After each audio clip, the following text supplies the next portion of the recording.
آپ صلی اللہ علیہ وسلم نے گوشت اور کھالوں کے بارے میں یہ حکم دیا سیدنا علی رضی اللہ تعالی عنہ کو ایقسم بدنہ کلہا، یہ سارے کے سارے جانور جلودہا وجلالہا ولحومہا للمساکین، سب سے پہلے مسکینوں کو دیجئے، یہ کھالوں کے حقدار، یہ گوشت کے حقدار مسکین ہیں، ان کو محروم نہ کیجئے۔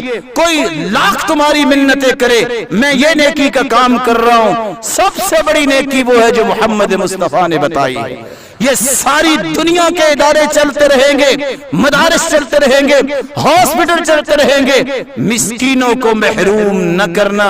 اللہ کے رسول صلی اللہ علیہ وسلم پر قرآن اترا ہے، قیامت کا دن ہوگا، منہ سے زنجیر ڈالی جائے گی، اس سے نکالی جائے گی، 70 ہاتھ یہ زنجیر ہوگی اور آگ پہ بھونا جائے گا انسان۔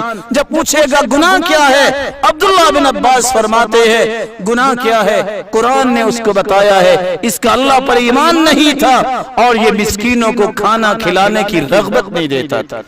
اس لیے کھال کو مت بیچئے، من باع جلد اضحیتی فلا اضحیت لہ، جو اپنے ہی جانور کی کھال بیچ کے کھا لیتا ہے اس کی قربانی نہیں ہے۔ گوشت خود بھی کھائیے، کلو واطعموا، لوگوں کو کھلائیے، واطعموا البائس الفقیر، فقیروں کو دیجئے اور ان کو دیجئے جو مانگتے ہی نہیں ہیں، سوال نہیں کرتے، واطعموا القانع والمعتر، اور ایسے لوگوں کو جو فقیر الحال ہے، جو آپ کے دروازے پہ آ جائے، صدقہ کرو، اور ساتھ یہ فرمایا تصدقوا وادخروا، اور اگر آپ کے پاس زیادہ گوشت ہے آپ ذخیرہ بھی کر سکتے ہیں۔ کتنی دیر تک ذخیرہ کر سکتے ہیں؟ سیدنا علی رضی اللہ تعالی عنہ تشریف لائے، سیدہ عائشہ نے کھانا پیش کیا، پوچھتی ہیں یہ گوشت کہاں سے آیا؟ کہا یہ قربانی کا بچہ۔